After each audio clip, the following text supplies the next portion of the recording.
John Demartini teaches us that the sooner we make peace with the polar opposites that exist within each of us, the sooner we can actually get on with being ourselves and living to our highest values. And we unpack that in today's show. John, it's fantastic to have you back. You are now the second guest I have had 4 times on the show.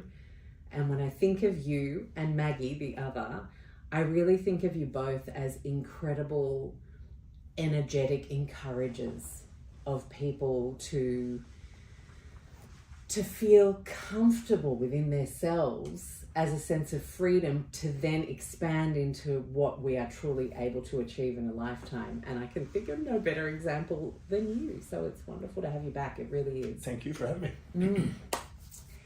Now, we were talking just before we hit record about the fact that my 15-year-old is here filming us today, and it made you reflect and share where you were at 15. Can you share with everyone listening where that was and why? Well, I was living first in California, and I then took a flight from Los Angeles, LAX, to Honolulu, hitchhiked out to the North Shore, slept underneath a bridge at some Sunset Beach, Kamehameha Highway. It was too loud there to stay there. Dun-dun, dun-dun, dun-dun. Every time a car went by, couldn't sleep. So I went to Iaka Beach Park, which is just a walking distance away. And I slept there, and I was a park guy. And I slept under this little park bench. It was a cement. So essentially homeless. Did you feel homeless, or did you feel a sense of purpose that was kind of a detail that didn't matter? I didn't care. I just wanted to surf. I went to Hawaii to surf big waves. Yeah. And so I stayed under the park bench. I put my surfboard over the park bench, and that protected me. And if it really poured down raining, I went into the bathroom where there was a cover, and I found an abandoned car, and then I got me a tent, and kept social climbing, and just all I wanted to do is ride big waves in those days. What did big waves teach you? Balance. If you didn't balance, the practical if you stuff. didn't balance your life, you end up in a lot of drowning or water or injuries or whatever. So you had to learn how to balance and be present. Well, balance isn't that just a metaphor for your work that unfolded? Perfect. Right? Yeah. Because you teach us that happy is not a worthy goal. And in fact, the sooner we can actually get comfortable with the many sides and opposing forces within ourselves and within others, we're actually going to feel that blissful balance. There is a very interesting aspect in psychology or phenomenon called hedonic adaptation. Sometimes they called it the hedonic treadmill, and sometimes called it the hedonic paradox. Hedonism was the pursuit of pleasure. Yeah. So hedonic adaptation was that as you strive for pleasure, your brain homeostates you back into bringing a balance to a set point, emotional set point. So as you strive for it, the paradox is it's impossible to ever stay there. You go to pleasure, and then it brings you back into a neutral state. And if you go into pain, the hedonic adaptation also brings you back up. So anytime you go above pleasure or go down pain, you automatically oscillate around a set point, and nature within you goes back and bring it to balance. And there's another thing that's a corollary. It's called the license effect, the moral licensing effect.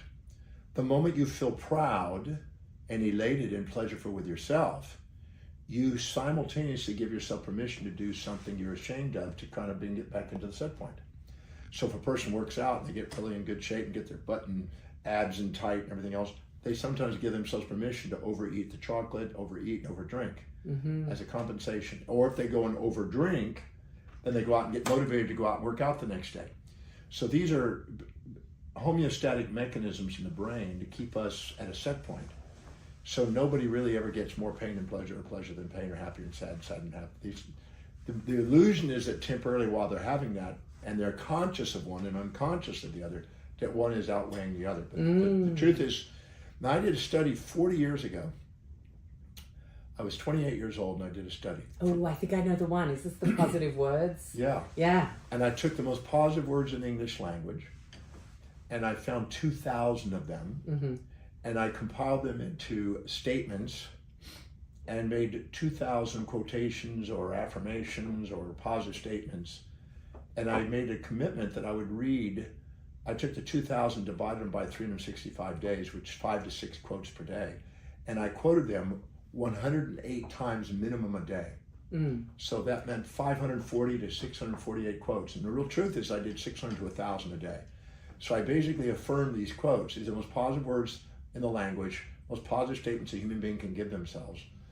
And then I monitored myself on a cycle, day-by-day cycle forecasting form. I monitored spiritual, mental, career, financial, family, social, and physical areas of my life.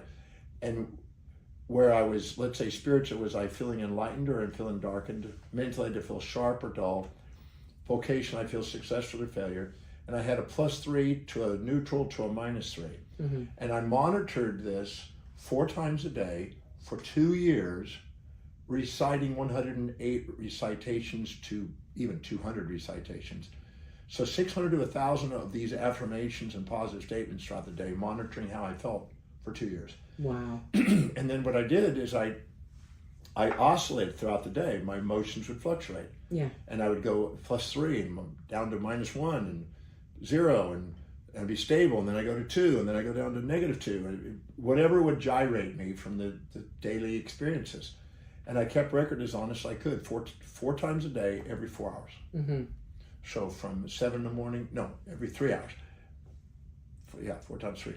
So basically it's 7, 11, no, it's 4 hours. Yeah. Then 3, and then 7. So it's 4 hours, every 4 hours. And when I got through, at the end of the 2 years, I got a Texas Instruments calculator and I averaged it all out and it came out 0. Wow. I mean, it was 0.00019. So all of that positive thinking, in Waste of inverted time. commas, was a complete waste of time. Yeah. Life was ebbing and flowing regardless. But I realized that we have 2 layers to our brain. Well, many layers, but our brain has 2 basic functions.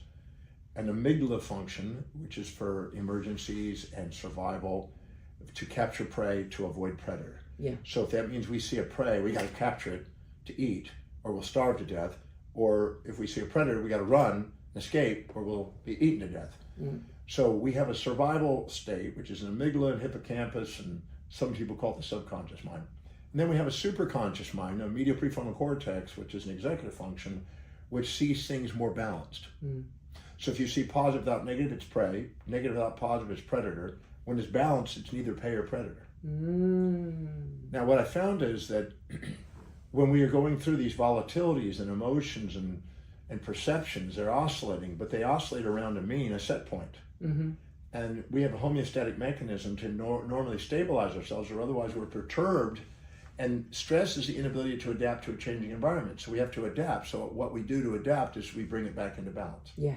To homeostate. Yeah. To keep stability. So what I did is I was going through and I was going through the gyrations of the day, but it always oscillated around this mean.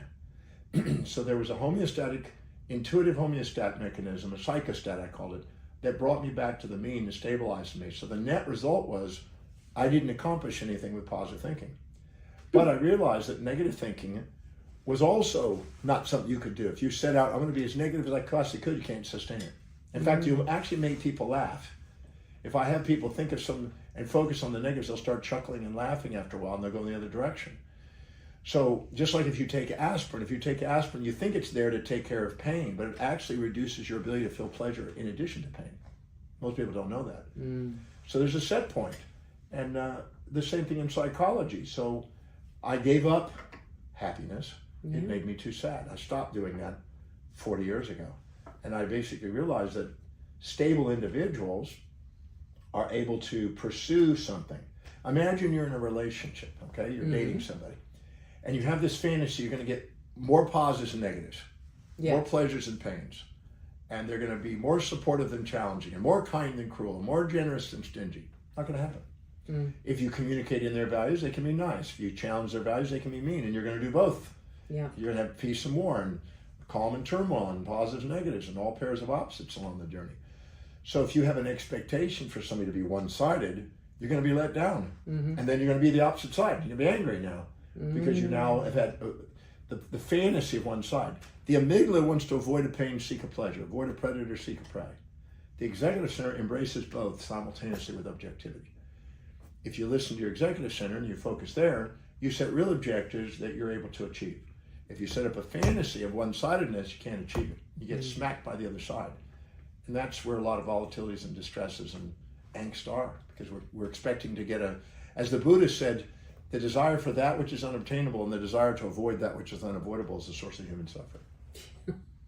Wow. Okay, so there is a lot to unpack with what you just shared there. I want to talk about that amygdala, because I often wonder why so many people are so hypervigilant these days. And I think about big tech, and I think about algorithms kind of jacking up the fear in us, and then therefore we feel a perception of fear greater than an actual fear.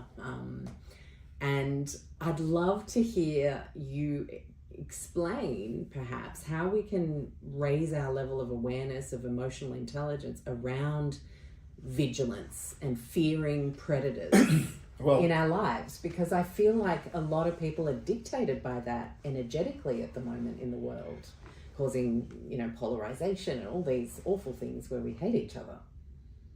Anytime you see a positive without a negative, you're blind. I mean, think about dating somebody that you're infatuated with. It's just a matter of days before you start to find out that they're not what you thought. Yeah. Fatal attraction. I think Michael Douglas and Glenn Close put that. Yeah. The same thing, you have a terrible event in your life, you think this is terrible. And then a day, a week, a month, a year, 5 years later, you come back and you say, hey, this is actually a blessing. It turned into an opportunity. Yeah. So why have the wisdom of the ages with the aging process? Why not have the wisdom of the ages without it by asking questions right on the spot as you experience it? Where's the other side? Yeah. So I train people on how to see both sides of an event. Now, Claude Shannon, in his information theory and study of thermodynamics, said that entropy, the tendency to go to disorder, is just missing information. Stephen Wolfram, the mathematician, said that computational boundaries are what make us think that there's disorder in life. So because we don't have the information, we think there's a disorder. So when you're infatuated with something, you're blind to the downsides. When you resent something, you're blind to the upsides. Anywhere where you're blind, you're ignorant. You're ignoring information that's there, and you therefore have missing information. So anytime you have unconsciousness, ignorance, blindness, missing information, you perceive disorder. And the disorder makes you seek or avoid, because you're now polarized. Yeah. Now, society loves to control people with that. There's a great little video you can get called Priest Says No Hell. And it's a little video of a scholarly priest who's a scholar in theology, basically telling people that the church used the idea of heaven and hell in order to manipulate people with moral hypocrisies that nobody could live by, so they would feel guilty, and then they would brain offload decisions to other people who would then sell them the fantasy. Yeah. And so that was the opium of the masses, as Marx would say. And so we're trapped in this opium of the masses construct. And so politics and religion uses that as an easy way to control people who don't know to ask the question, where's the other side, and see both sides. Yes. So an intelligent person, the intelligentsia, you're never affected by that. It was Porphyry, Porphyry, in the 3rd century, a Neoplatonic philosopher, who said that in a book called Against the Christians, and I'm not against the Christians, I'm just using them as an example, because I can take any philosophical or religious school of thought, you can find this. There's always a bias in there. Always. So he was basically outlining that it was set up as a control tactic to get people to feel guilty, so they would sacrifice. Because when you're narcissistic, you want to get something for nothing. When you're altruistic, you want to give something for nothing. And they were more blessed to give than to receive mentality. So they got them easily minimizing themselves, exaggerating the powers to be, that were setting up the idea that the moral trap that you couldn't live by. If I tell you now, be kind, don't be cruel, be nice, don't be mean, be positive, don't be negative, be peaceful, never wrathful, be generous, don't be stingy, you can only do it half the time. Yeah. So then you're going to feel guilty if you're not doing it all the time. And you're going to say, well, nobody's perfect, or I'm not perfect yet, because you think that perfection is one side instead of the perfect really being the both. And the perfection is there, and you already have it. Yeah. But you won't honor it because you're striving for that which is unobtainable and trying to avoid that which is unavoidable. And that moral hypocrisy traps people and disempowers people and makes them easy to control. Because now they're looking for one side, so they just sell them a fantasy. And usually in an afterlife, or you know, if you hire me as a, I mean, it's going on in our American politics right now. If you vote for me, you'll be finally saved, and it'll be peace on earth kind of thing. Yeah. Or in the afterlife, the reality, there's going to be a new set of pains and pleasures, whoever gets in there. History's proven that. But they'll sell the fantasy, and people will buy the fantasy because they're tortured by what's going on. So they want out of their torture, and they'll buy the fantasy. And ignorant people buy the fantasy in life. And do you think it is the desperate desire to be released from the torture? Well, the torture that makes the fantasy. But here's the catch. As long as you're addicted to pleasure, pain is painful. If you understand that the pain and pleasure are necessary to keep you centered. See, if somebody supports you, you get proud and cocky, you lose your authenticity. Yeah. If somebody criticizes, you may beat yourself up and you lose your authenticity. If you have a balance of praise and reprimand, a balance of support and challenge, you keep yourself steady. So nature provides a balance of prey and predator to maximize growth and development. But we don't see it, and so we're wanting one side. So actually nature provides the balance, but we're oblivious to it because we're blind to it because we're biasing to one side. And we're so disconnected from nature. And we're trained all our life by mothers, fathers, preachers, teachers. We're trained by moral hypocrisies. And we get trapped by our own moral hypocrisies that we buy into. I'm writing a textbook right now on the evolution of morality just to break through that. Kohlberg said that the bottom level of morality was punishment reward. You know, that was the bottom level. At the highest level is living by universal laws. See, nobody can violate universal laws, and so there's no morality structure to it. But nobody can live human laws. There's a morality structure to it. Nobody can live by it. Yeah. So you end up automatically divide people into good and evil people, and then the good people have hidden evils, and the evil people have hidden goods, and they're just basically facades that we get caught in. Instead of understanding that I'm not a nice person. I'm not a mean person. I'm a human being with a set of values, and sometimes if you support my values, I'm nice as a pussycat. If you challenge my values, I'm mean as a tiger. Isn't that how we all are? Yeah. If somebody comes up and you go to the airlines and you check in and they go, okay, hi, Dr. Demartini, welcome back. We've upgraded you to first class, and you have the presidential club lounge, and we've got whatever you want for your meal and everything else. You go, oh, thank you, thank you. And isn't life wonderful? Wonderful. Yeah. If they say, oh, somehow we've messed up and double booked you, even though you have 21 million miles with our company, somehow we overbooked you, and you won't be able to go today. Or if you do, you'll have to go in the cattle class, and you won't be able to go because we've overbooked. And you go, can I speak to a supervisor? Can I talk to Richard Branson real quick, or the head of you know, of what do you call it? Qantas or whatever. I want the owner of Qantas to come in here now to answer my question. You get belligerent because that's not what you want. So when you do, you can get really aggressive, and you get peaceful or wrathful, depending on whether support or challenge occurs. And nobody escapes that. People think they're going to escape that, but if you look carefully, you never got rid of this one, and you never really lived this one full time. You always had a both. And do you think that when, because surely it can be true that we respond to something with an overreaction or a negativity where, hey, dude, this situation really doesn't warrant that kind of. Well, it's predator. It's a predator to us. Right. So is it when we are reacting almost out of a subconscious reflex almost, that we don't even know where it comes from? And I want to unpack that because it's in your latest book. That is still something we could work on. Yes. Surely. Any time we have a perception that's skewed with a subjective bias to one side, and we perceive more negatives and positives, or more positives and negatives, and we have a polarized view, we're going to have an emotion. Okay. A seek, impulse, or avoid instinct. The amygdala assigns valency, which is emotional charge, to every stimuli and event we perceive. And if we perceive it highly skewed, it stores that in the hippocampus, which is a storage for episodic memories. The episodic memories store this charged event there. Now, if we have anything that reminds us of that, even closely, it brings up that reaction of avoid or seek. Now, most of the time, that area, because it has larger diameter neurons than the very forebrain area, it fires off quickly. It's called systems one thinking, and it fires off quicker than we can think. So we react before we think. Yeah. And afterwards we kind of go, oh, that's not the way I really want to react, but okay. And then you then stop and reflect, and you come up with it. You eventually discover the hidden order in the chaos, and you're no longer reacting. You find out the upsides to what we thought was down, or the down to what we thought was up. If you train your brain to go in and see both sides, you activate the medial prefrontal cortex, the superconscious mind. And then the amygdala that freaks out about everything calms down. And it doesn't react. But Okay. you have to myelinate the nerves by Hebb's rule. You got to myelinate them, and the oligodendrocytes have to keep myelinating the brain until they're larger in diameter and faster in conducting than the impulses below. Then you have governance. And that's when most of those executive functions don't even occur till you're 24 to 27 years old, because most people don't have accountabilities until then. Yeah. When you're in school, you don't have those accountabilities. When you graduate from school, you start getting accountabilities. And as you do, you now get a house, and you get a car, and you get into the so-called dream of the world, or whatever, which means debt. Yeah. You have all these accountabilities, and then you have to solve problems solving these accountabilities. And that's when the executive center comes. It comes when you're solving problems that are important to you.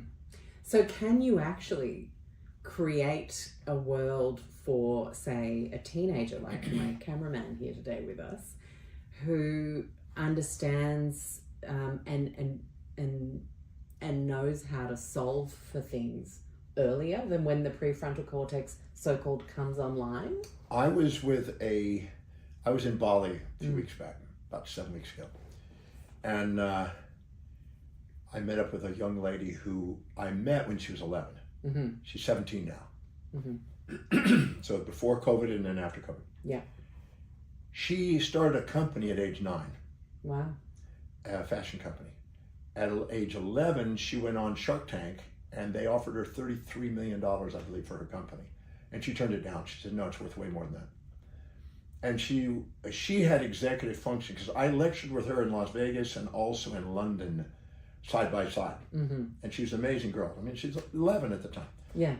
And she has executive function.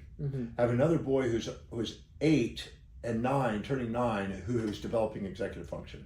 I have another boy that's 13 that knew when he was 3 he wanted to be a surgeon, and a brain surgeon, and has read every book on brain surgery, and has already been in the theaters working with brain surgeons at 13. He was completely competent to do surgery by then. So these are kids that find out what they want to do very early and develop that executive function very early. The average is 25 to 27, 24 to 27. Yeah, so there's nothing wrong with that. But some people get really focused at a young age. I met another 14-year-old girl that started at 9 knowing what she wanted to do.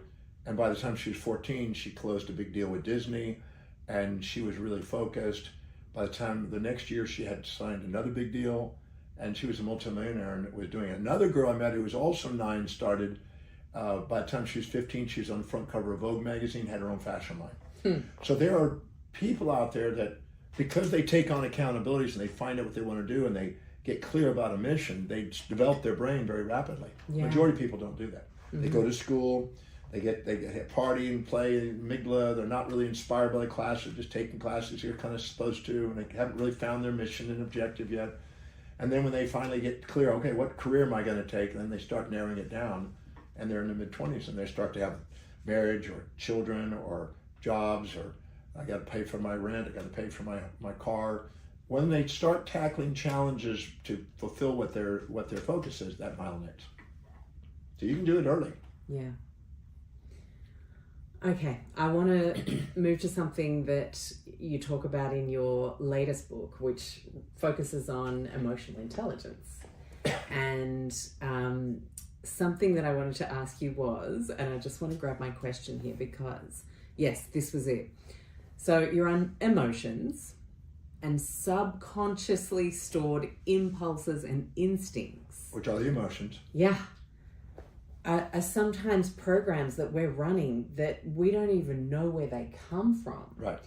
Now, I've obviously seen you in the Breakthrough movie. I've seen you do that line of questioning where you're helping people find the two sides. And I've seen that where they know the situation, or they know the person that was the problem, or, you know, they're there to work on the thing. What do we do when we don't know the thing? And it's subconscious programming from like whenever. That's a myth. Okay. So I'm going to shatter that myth. Excellent. Let's do it. So whoever's listening out there, paying attention, don't ever let somebody tell you, I'm having these emotions, but I don't know why, or I don't know why I have this feeling, or whatever. Mm-hmm. You cannot have a feeling without content in the mind. So there's no fear of the unknown. There's fear of what you're conjuring up in your imagination at that moment. Mm-hmm. Because we've all had situations where somebody is having a fight at home, let's say. Yeah. And the husband and wife are going at each other, and it's a Sunday, and it's one of those no shower, grubby Sundays, because you know you're going to go to work the next day, and you look like that, and you started yelling and fighting, and ding dong, the front door bells ring. And it's friends you haven't seen in years.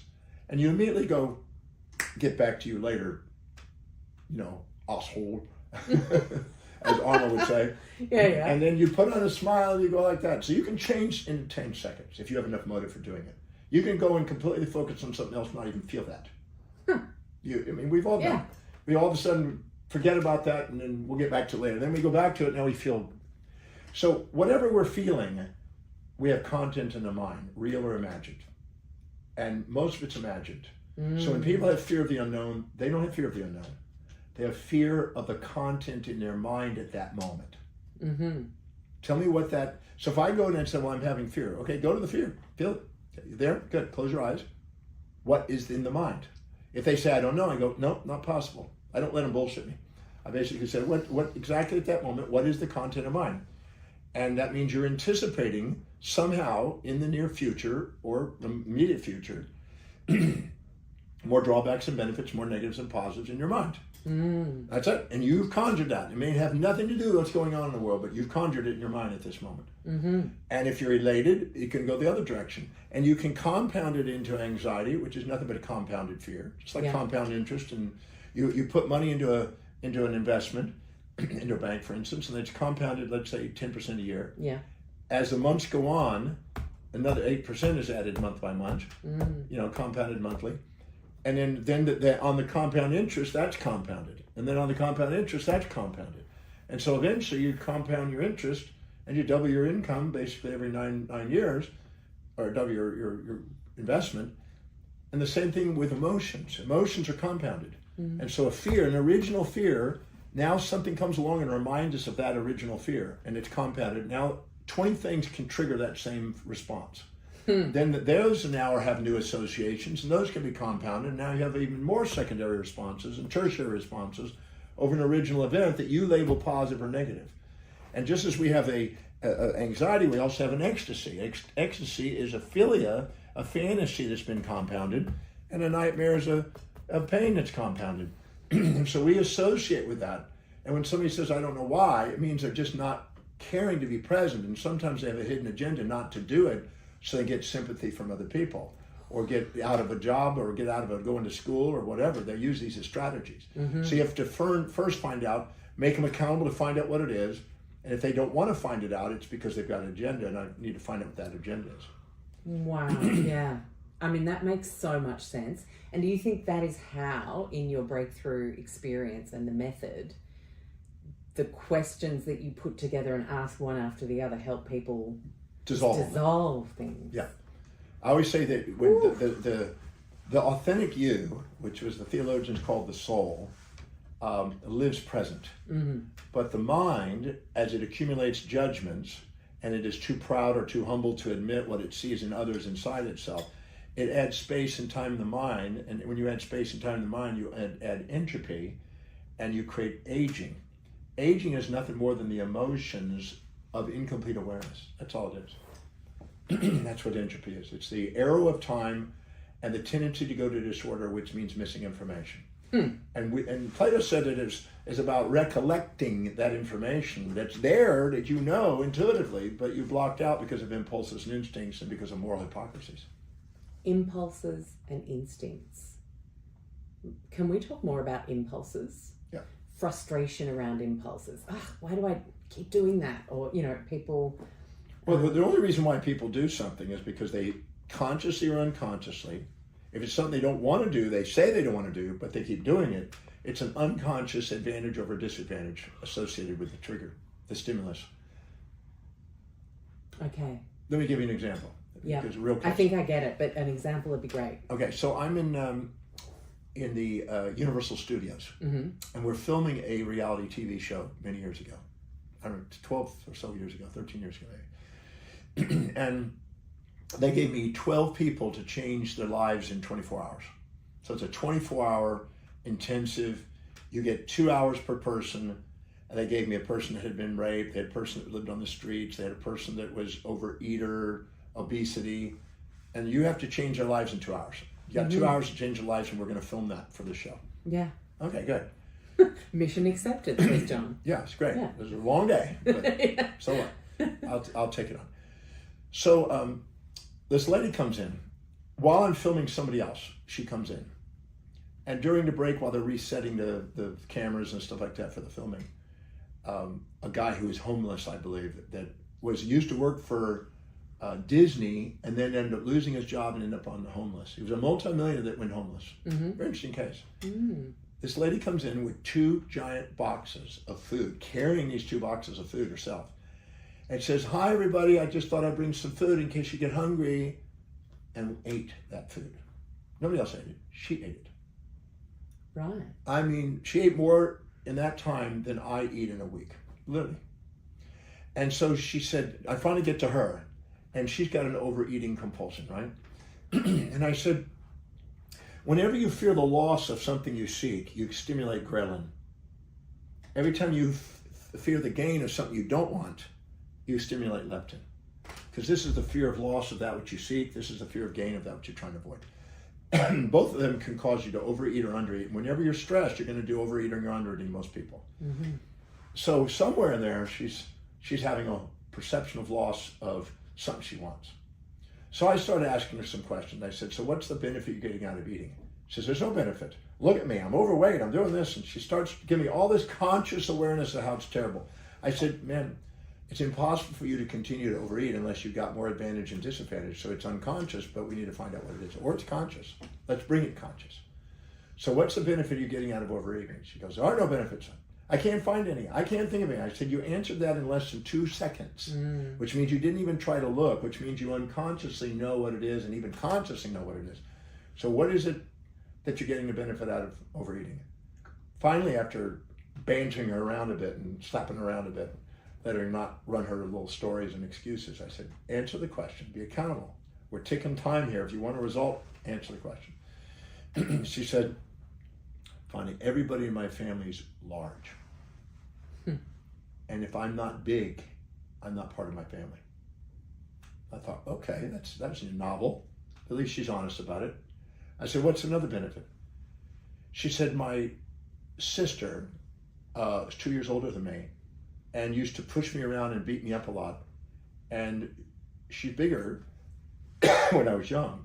And I swore I would never have her push me around. I always make sure I'm bigger than my sister. Wow. I said, what's another benefit? And this is the one that really got it. She said, I went on a crash diet and lost 45 pounds. She was big. And started to have a bit of a shape. And for the first time in my life, I had a bit of a shape, and some guys noticed me, and a guy asked me if I'd go out. Go out. She said, I've never been out with a guy. I had no idea what love was, had no idea what infatuation was, didn't know anything about it, but I was excited and turned on that somebody wanted me. So she made love. Very first time she ever went out. Wow. The guy made love and got pregnant. She was Catholic, Spanish Latin descent, and was programmed that if I have an abortion, I go to hell. And if I'm with somebody that I don't want to be with and pregnant by him, I'm going to go to hell. Because I don't want to marry this guy, because the next day he disappeared, never to be seen again. 6 weeks later, 7 weeks later, she finds out she's pregnant. So now she's sitting going, if I have an abortion, I'm evil. If I keep the baby, I'm now tortured by their memory of this event. And I associate it with what? Losing weight. Wow. So I said, we had to neutralize that whole thing. I mean, it took a bit of time. I actually worked with her for the 2 hours, and then the next day I had some lunchtime, and I worked with her again and sent her home with some homework. But what she did is she realized that as long as she has in her mind associated, when I lose weight, the most painful thing in my life comes, she's not going to ever lose weight. Because the last time she did, she'll get beaten up by her sister, she'll feel like she's exiled from her family, or she'll get pregnant and have to have an abortion and be evil. That's in her mind, in the subconscious mind, stored in the hippocampus as an episodic memory. We found out another one, that because she's heavy and full, her skin is really smooth, and everybody compliments her on her skin. So anytime she's ever tried to lose weight, it sags. Yeah. And she's on TV. She was actually a TV personality, but she only showed from her breast up. So as long as you look at her, she had beautiful hair, and you didn't see that she was this giant bowling pin. The top didn't look so bad, right? It was just giant. Not that it's bad or good, really, but just her perception of it, she wanted to be thinner. So what's interesting is she made sure that she ate, and if she ever started getting saggy skin, she'd just eat to get her skin puffed up again. Wow. So when we started asking all the reasons why she was keeping her weight on, it was mind-blowing. We found another girl, that's an example, that's hidden agendas. We had another girl that was a lawyer going to law school and was hot. I mean, she was really a beautiful body. You know, most guys like Hollywood stereotype, super hot. Yeah, this is like really like you can't have her walk by without going, that's hot. Nobody would argue with that. Beautiful long hair, beautiful blonde hair. You really thought she was hot, John. She was hot. Okay, now she ends up graduating. Yeah. And goes in and works with a law firm. But every time she get a client, any male client, women client didn't want her. Male clients didn't have a problem doing it, but the second the wife or the girlfriend would find out what she looks like, they would immediately castrate the guy and say, you can't have her as a lawyer. Because you can't spend hours and days working with this law thing with that girl. So she let loose clients. She'd have a client, and the second somebody would find out about her or what she looked like or whatever, the wife, the wife would intuitively go, something's not right here. Because she was attractive. And it would be distracting. So she ended up putting on weight, cutting her hair, putting on glasses, dressing in men's clothes, and suppressing her femininity and her beauty. And she gained weight and looked like a frumpy person. And when I saw her when she's all frumpy, I said, oh my God, what the hell happened to you? What, you know, you're like, she says, it's the only way to keep my clients. And so we had to go in there and revamp that. What we did, we said, if you're taking on a male client, you refuse to take them on unless their wife or their partner or spouse is there with you. That way you befriend the wife, and they then trust you, and then they'll keep the guy on track and make sure they do it, because then there's not an anxiety. So she made that a procedure. She made sure she was kept it professional. She made sure that she challenged the males and make sure that if there was any signs of any affection or interest or whatever, that she squashed it and kept it professional and really, you know, ball crunching kind of energy, right? You know, firm. And when she did, her weight went right back down. She let her hair grow back out. She let her femininity go, and she wasn't anxiety anymore. Wow. So there's all kind of unconscious motives there, and sometimes they're conscious. You'd be surprised. There was a woman that was that had gained weight, and I asked her, so what's the benefit of doing it on keeping the weight on? Well, there's no benefit. They tell you all that. And I said, look, you're not going to do it unless there's advantages. No one does anything unless there's advantage or disadvantage somehow in the conscious or unconscious mind. So what are you doing? And she said, my husband was really focused at work. It was not around me and my kids. I felt neglected. I felt I wasn't being affectionate. I thought maybe I'm not attractive. What's wrong with, why is he not showing it? He's coming home, he's too tired to make love. He's not really going there. I'm dressing up really whatever, and he's just not responding. And he's not disinterested, he's just preoccupied trying to grow the business because they have a new child and a new house, and he's trying to make sure it ends meet. And so she's sitting there going, well, I want somebody to show affection to me. But I want it to my husband, I can't seem to get him. I tried everything. I got fancy underwear, I got this, and lingerie, you know, I tried all these things, none of it worked. I tried massaging him, and he's tired and everything. And she started challenging him, thinking, he's having an affair or not? Then all of a sudden she's feeling like not getting the attention. And a guy she runs into, very handsome guy, gives her attention. And she liked it. It's just the very attention she wanted from her husband. I always tell husbands, anything you're not willing to do with your mate, you better be willing to delegate, because somebody else is going to come in and take that place. That happens with guys or girls. So this guy comes on and starts to show affection. And she's curious and goes and meets him for a special dinner, and they go and they kiss and this and that. And now she's about to break through and actually start to have sex with him. So she's like really on the edge, and she freaked out. And the night that she was about to have sex, she says, okay, we're going to have our first sexual act. Is out to dinner. She ran into somebody she knew that knew her husband. And she started getting panic. And thinking, oh my God, they're going to find out, and this is going to destroy my family. It's going to mess everything up, what my kids think. My husband's going to be not going to trust me again. And she just froze and ended the night and said, I can't do it. I thought I could, but I can't do it. Went back. When she did, she made sure she didn't look attractive. Wow. And to calm down the expectations on herself, so she's not putting expectations on her husband, finding out if he loves her anyway, and making sure nobody guy comes along to mess up her kids and her family.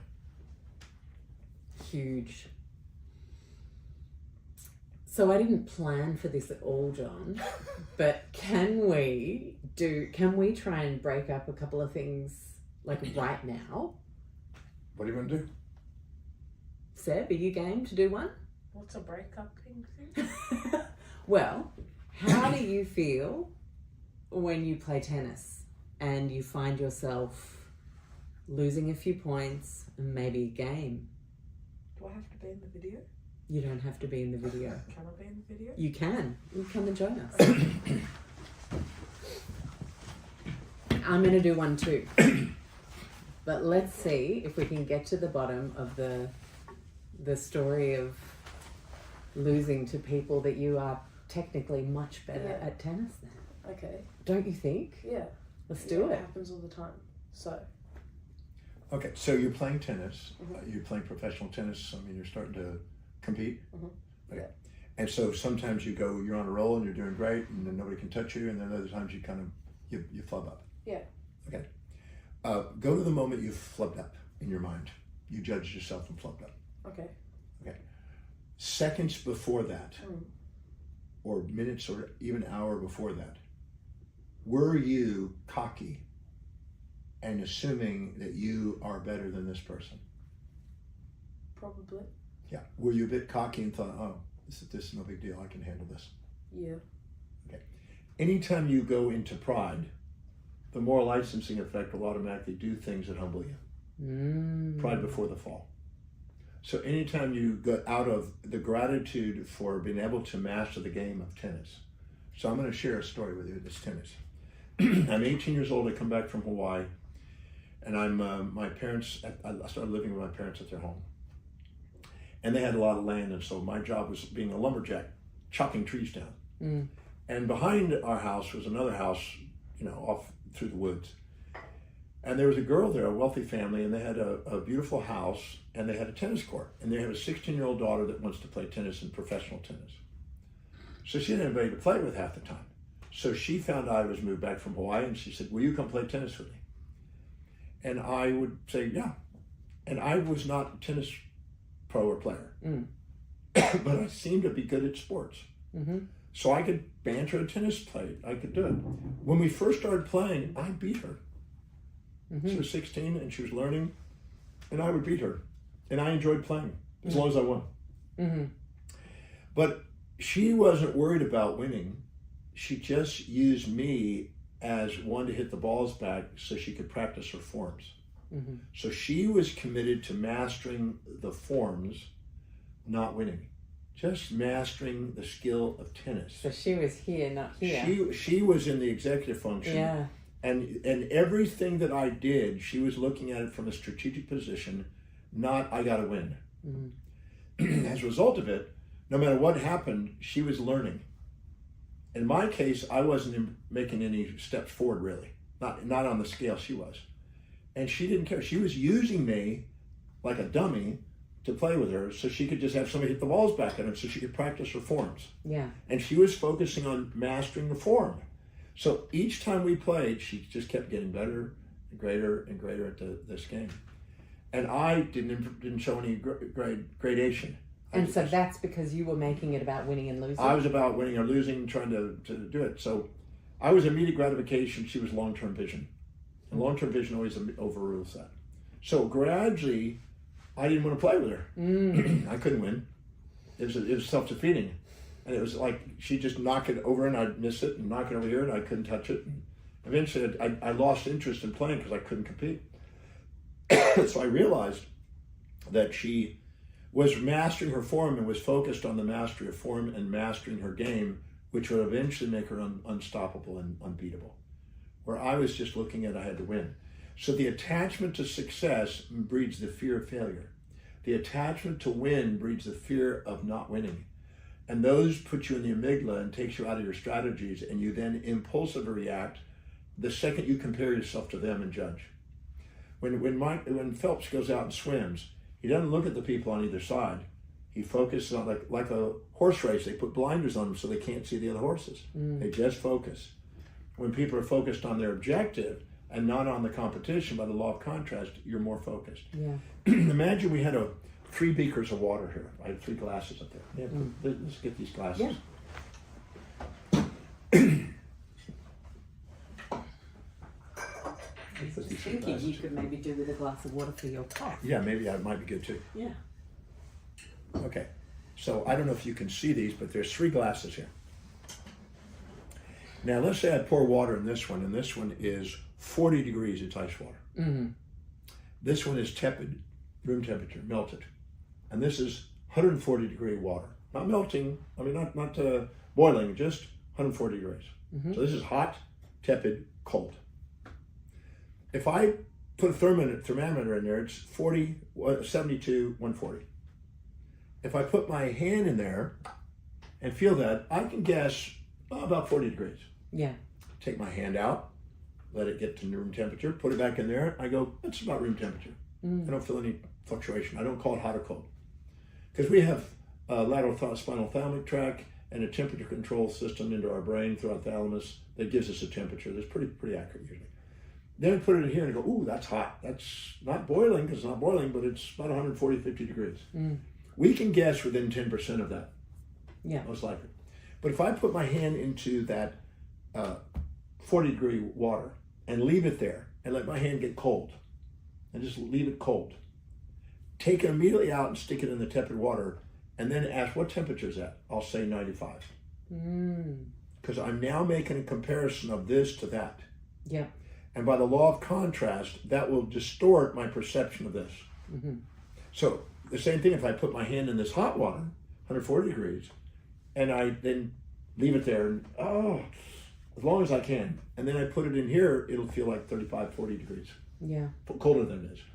So the moment we compare to somebody else, we distort our perception of self. And we would go into pride, hotter or colder. Yeah. So when we look down on cold, we get higher. We think we're hotter than we are. If we look down on hot or look up at hot, we think we're cooler than we are. So the second you compare yourself to somebody else, you just distorted your perceptions of self and your environment. You've distorted and created a more subjective bias. Why? Because this represented predator, this represented prey, and you need to accelerate to capture the prey or accelerate to escape the predator. So the brain distorts it in order to do that. And when you do, now you're playing tennis and you just over or under your responses on tennis and your game goes down. So you're not here to compare yourself to them. You're here to compare your actions to the standard that you're striving for. And that's why that woman kept getting greater at it and better at it and not worrying about whether I won or lose. But I was focusing on this, and eventually it was no fun because I couldn't win. So if I'm addicted to win, if I can't win, I get bored or burned out. I don't want to do it. If I win every time, I'm bored. But if I have a nice match where somebody's winning and losing and it's balanced, then you're engaged. So what happens is if you go in there cocky, you'll get the moral license effect to humble you. Automatically, you'll undermine yourself because you're exaggerating yourself. Yeah. And your brain has to homeostate that. So it has to go and do something you feel ashamed of. So you'll beat yourself up the second when you go in there with cockiness. If you go in there humbleness, it'll do the opposite. If you go in there grateful for the opportunity, thank you for letting me play this game. Thank you for letting me master the game of tennis, and I get to practice with you. Thank you for being there to practice with me. Let's grow together.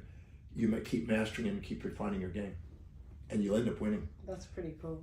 Because you can relate to that, can't you? It's like I'm about to play a person with a much higher rating than me.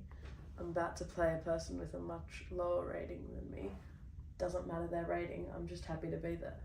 If you're grateful to be there to play, and you're using them, and you realize that I can now use this as a demonstration to contribute to their growth, and I can now use to help me on my growth with their skill levels. And I'm just grateful to play, and I'm just going to keep mastering the game. I chop wood, carry water, a Zen state, and just keep focused on the mission. You end up with getting more wins. Thank you for jumping in for a little live workshop there, Sweets. Yeah, wow, that's really cool. Yeah. Thank you. That's why when you see a football team or a baseball team that think, they think they've won, and then there's a setback at the last minute because they got cocky. Well, it's like Federer says, the champion in the stats, the best of all time, still only win about 55% of the points. You're not. So, kind of like your positive thinking example. You don't try to. You want water? No. You don't try to. If you're addicted to the pleasure, you get pained. If you're addicted to success, failure's going to hurt. Yeah. If you're not addicted to success, failure doesn't hurt. You see both of them as feedback systems that grow. And you grow. So the addiction to those sides. The addiction to a horizontal pursuit. Yeah. I call it the addiction to the fantasy. I don't know if I'm in the frame there, but Yeah, we're good. Yeah, all good. if you're addicted to pleasure, then pain is painful. If you're appreciable of both the pain and the pleasure equally in the pursuit of some purpose, then you see both as feedback. Think about your relationship with somebody. When you're in a relationship, you're not going to get pleasure without pain. Relationships are where you get pain and pleasure. So, but if you look carefully, the pleasure, if they support you too much, you become dependent on them. Yeah. If they challenge you, you become more independent. And it's when you get those two in balance, pleasure and pain, dependent, independent, you have the most stable relationship. Yeah, absolutely. Because you resent the person you depend on, and you also resent the person that you want to be independent from. But when you actually find out that this person's keeping me in banter. So if you're in a let's say you're dating somebody, and you're the overdog, and you're thinking they're the underdog, and they're afraid to say any negative things because they're fearing losing you. And you're afraid to say positive things because you don't want to mislead them, because you know that this is a temporary, not the long-term relationship. So nature's trying to get those back into balance and creating symptoms until you can say banter, where you can say positive and negative things equally without fearing loss or gain. The master lives in a world of transformation. The masters live in the illusions of gain and loss because they're imbalanced in their perspectives. Yeah, wow. So good. So my one is actually also tennis, and it's pain related. I love tennis, and when you were saying I'm just grateful for the opportunity, that is me. I don't care if I win. Yeah, it hurts if I lose sometimes, but winning feels fantastic, of course. I'm not going to lie, but at the same time, every time I get to play is brilliant. And I just looked at my rankings that Seb was talking about, and I realized my last competitive match was nearly a year ago, because I've developed this situation in my left shoulder and arm. In the shoulder and arm? Or? Yeah, here and back in the shoulder as well, in the shoulder blade. Okay, so you probably have some trigger points in your muscles that haven't been neutralized. Yeah, and I've seen great chiros, great osteos, great, Have they done trigger points? Trigger points in the sense of like muscle testing. Okay. A muscle has what they call intrafusal and extrafusal fibers in the muscle spindle. Yes. And then out on where the muscles attach to the bone, there's tendons. And then the tendons go into the little muscle, the bone, with little Sharpie fibers and attach. The muscle spindles, if you pull a muscle, you had your hand, let's say you just like you have a flexor, you have a reciprocal inhibition on the extensor. Yeah. And a pronator and supinator are reciprocals. Yeah.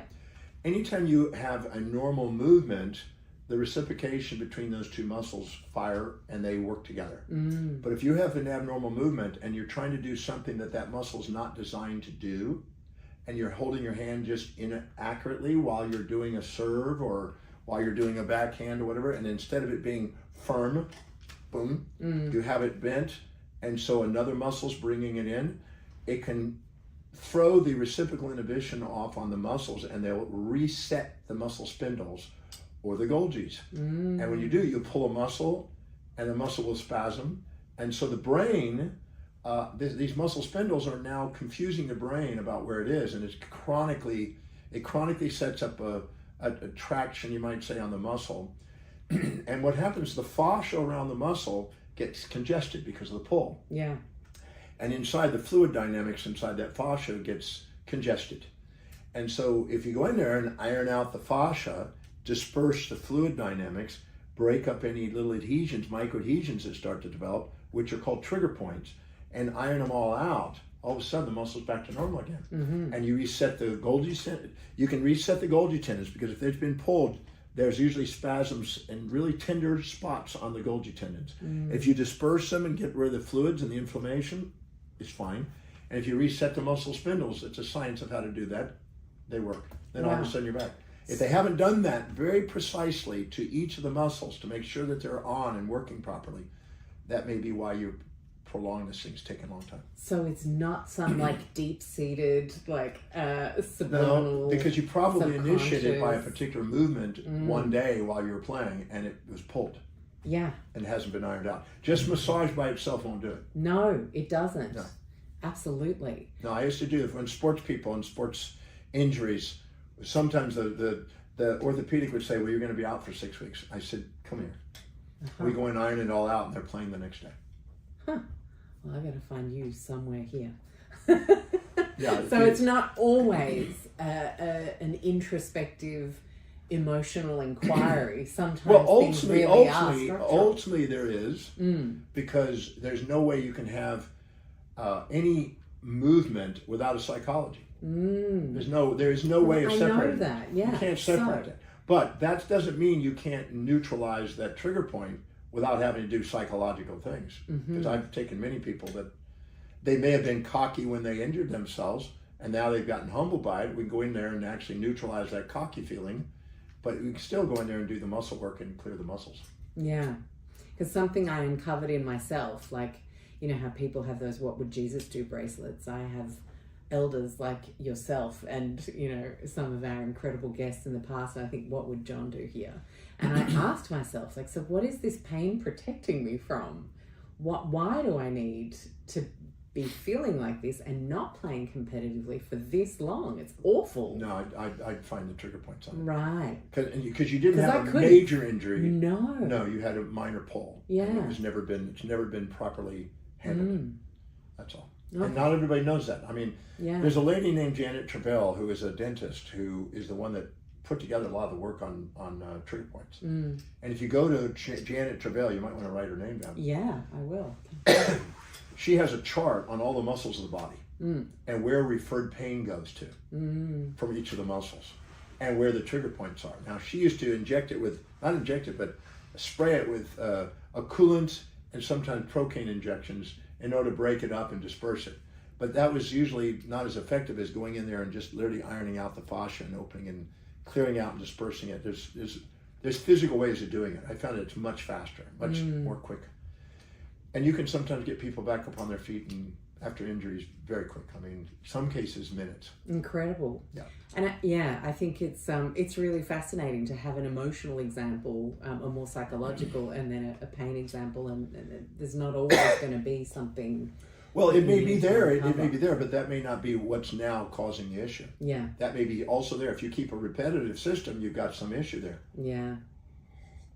I feel validated, John. But it's simply taking the time to identify the muscle. So and what's happened, like tennis elbow is a very common one. If you have a tennis elbow and you go, the lateral epicondyle, man, it's really sore, and what's happened is you got an extensor digitorum, usually extensor indicis or a digitorum, and there's just a little bitty fiber right here that's got a trigger point in it. And you can sit there and massage, it won't get it. If you get right on the trigger point, find the trigger point, disperse the trigger point, all of a sudden you're out playing again. Yeah. But you can't. You feel you've lost your power there. It's weak because the reciprocal relationship between the flexors, extensors, the muscle spindles, and the Golgi tendons are protecting the muscle because they're not set properly. So good.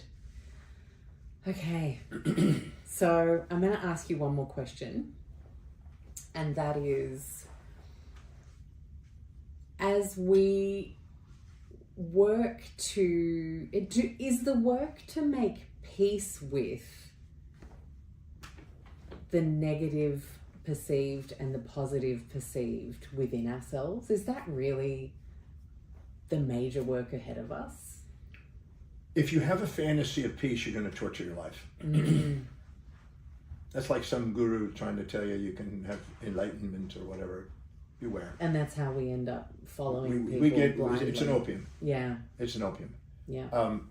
I was speaking in Austria at the Milk Abbey, and there were 200 attendees, and these are influential people. We had a lot of media there, a lot of media. You know, there's kind of things like you got 100 oh yeah, all the microphones. When you speak. And a lot of media. The Dalai Lama was there. Muhammad Yunus was there. I love Muhammad Yunus. Yeah, him. Paul Nernst was there. Nobel Prize winners. A lot of interesting characters are speakers. I happen to be one of the speakers there, and it was a peace conference and also a conference on global issues, and they had 6 issues they were addressing at this conference. Water shortage in areas where there's drought, food shortages, and the discussion on GMOs, political dictatorships. I mean, how do we solve these problems in the world? These are perceived. Now, these are perceptions that certain people have. Not everybody have those perceptions. Some people don't give a darn about that. But there's some people that do. But one of them was conflict. They wanted to end conflict on the world. Wanted to have world peace. So they heard about the Demartini Method, about how its impact on conflict resolutions. And so I got to be speaker. Most everybody there was living in an idealism about peace. So I figured I'd just shatter it. Figured they'll never ask me back. Might as well just have some fun with it. So I get up. I'm standing on stage. There's 200 people there. All the media's there and everything else. And I said, how many of you have moments of inner calm and peace? And of course, you're at a peace conference, so everybody puts their hand up. Of course. And they're proud. You know, their head goes up. Yeah. Peace. Good. And I have them all agree. I said, how many have moments of inner turmoil and conflict? And now they're all going, waiting to see if anybody puts their hand up. And everybody's hesitant. So I figured, and yet, of course. I certainly do. Yeah. No one wanted to admit that they had conflict and turmoil inside themselves at a peace conference. Really funny. Wow. And I said, I certainly do. And I started giving examples of where I had conflicts and turmoil and stuff like that. And then as I did, are you sure you don't have moments of conflict and turmoil? All the hands went up. And they all laughed. The reason being because they were comparing that truth to the fantasy of supposed to be in peace at a conference. So now the tragedy became the comedy, so they're laughing. So I said, the reason you laughed is because you have a tragic idea. Your reality is not what it ought to be in your perception. And so that's why you're laughing, because you believe that what's actually occurring is tragic compared to the ideal that you're fantasizing about. So I have them agree that they have peace and turmoil, calm and turmoil, peace and war. I said, great. Now, how many of you have a partner, male or female, whatever partner, a spouse, a partner, whatever? And most of the people had a partner or had a partner. So I said, how many have had a partner or have a partner? Yeah. Most have it. I said, great. And how many of you know when you finally get your partner, you have total peace? Now, the moment I did that, they immediately laughed. Of course. Because they realized how ridiculous that is. Yeah. I said, but now how many have had moments of peace and moments of turmoil? Agreements, disagreements, calm and turmoil and everything else. And everybody finally put their hands up. And they all agreed. I said, so that means you have moments of calm and turmoil. Your spouse and you have moments of calm and turmoil. Now, when you have calm and you're getting along, and now you're going and you go, oh, I love this person, and now you go and make love with them, and you have a child coming out of it. I said, now when you finally have a child, how many would agree that you finally get peace? And of course, they all start laughing. They go, God, no. Yeah. Yeah. Slavery. No offense. Slavery for the next 60 years, right? So I said, no, how many of you have times where there's calm and you're goo-gooing and you're giggling and you got, oh, this beautiful little baby. And other times when it's screaming and you just want to choke the child and you go, what did I do? You have both of these times. And everybody finally agreed to it. I said, now, when you get with your family and you have a family reunion and you have a brother and sister who's like your antiparticle and they're at the family reunion, how many agree you have total peace? Oh, no. Conflict. How many have a brother and sister that's kind of like your antiparticle and you have conflicts with what they think is the way to raise kids or the way they do things or how society should be or socialism or capitalism or whatever? And they all giggled and laughed and said, no, we have peace and war and agreements and disagreements. I said, now when you go to work, how many would have agreement that you have agreements and disagreements and peace and calm and turmoil and fight? I said, now, where does world peace come from? It's a fantasy. It's a fantasy. Now, there's an organization called the Global Peace Index. And what they do is they basically monitor 99.7% of the world's population in most countries around the world. I think 80-something countries around the world. And, or no, 99% population anyway. And they monitor these 23 basic parameters that have been identified by the United Nations and the people about what defines peace and war. And they monitor it every single year, and they give a report, and peace and war is always fluctuating around a mean set point. Right back to your... Right back to the same thing that occurs inside the human being. Yeah. But people want the opium. They want a fantasy about that, and they can sell it. The churches sell it, the politicians sell it, and we're going to finally have world peace. But guess who's going to have world peace? The military, which we call the peacekeepers. Yeah. It's like going and getting health insurance for disease and life insurance for death. The same kind of marketing gimmick. But what happens is people don't want to face the truth. They want their amygdala, and the amygdala wants to avoid a predator, seek a prey, avoid a pain, seek a pleasure. So the masses are sold the opium of the masses. The masters know that's illusion. So that most people set objectives in life, they're not objectives, they're fantasies. They think they're objectives. And then when they don't get them, the more they want the fantasy, the more nightmare it becomes, because life's not matching the fantasy. And the more you want the fantasy of all positive, the more life's balanced, it seems more negative by the law of contrast. So you make yourself miserable. Depression is a comparison of your current reality to a fantasy you're addicted to. Well, John, I could talk to you for another 2 hours, but I just want to say thank you, because you have a gift of helping us see just how, I don't even know how to put it into words. I actually find the elusive obvious. The elusive, exactly the elusive obvious. and for us to challenge maybe the things we're striving for and this deep unhappiness that we're not there yet. And maybe we actually need to do some work to realize that here is there, and here is something that we can have a real sense of success. Well, what's interesting is the only time we think we make a mistake is when we compare our actions to somebody else's values. And the only time we think they make a mistake is when we compare their actions to our values. And anytime we project our values or inject their values, we create futility.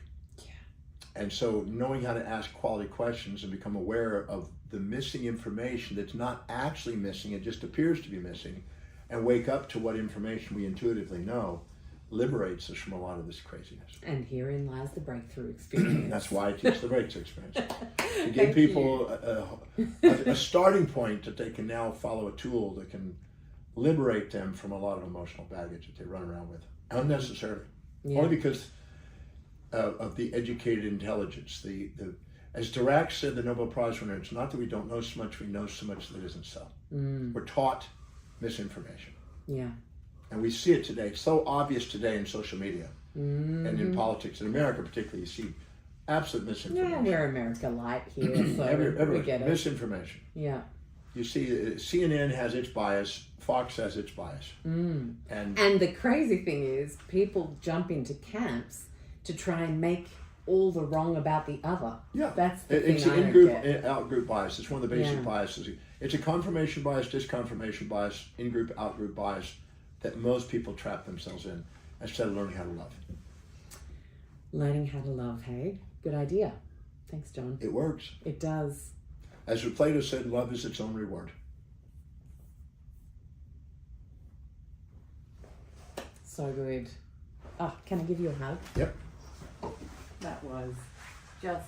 I hope you loved today's show as much as I loved bringing it to you. I want to remind you that if you are someone who craves a low tox community that is judgment free, full of empowerment, has health professionals and building health professionals that can support you, as well as me in there answering questions multiple times a week, I want to invite you to join the Low Tox Club. For the price of less than a cup of coffee a month, you have an annual membership for $49 Australian, so it's about $30 US or Euro, that allows you to have a member masterclass every single month with a health professional or global expert from the podcast, where we have them to ourselves for an hour to ask questions and deep dive further. You have the beautiful supportive chat group. You have Q&As with me answering questions. We read books and talk about them, and a whole bunch more. You can head to lowtoxlife.com, hit the explore tab, and join the club is the very first option on that list. Of course, we have over 10 evergreen courses that you can jump into anytime, whether it's navigating everyday low tox swaps with our Go Low Tox signature course, whether you have kids and you're wanting to know how to best support them with our Low Tox Kids course, whether you're planning a family and looking at a healthy low tox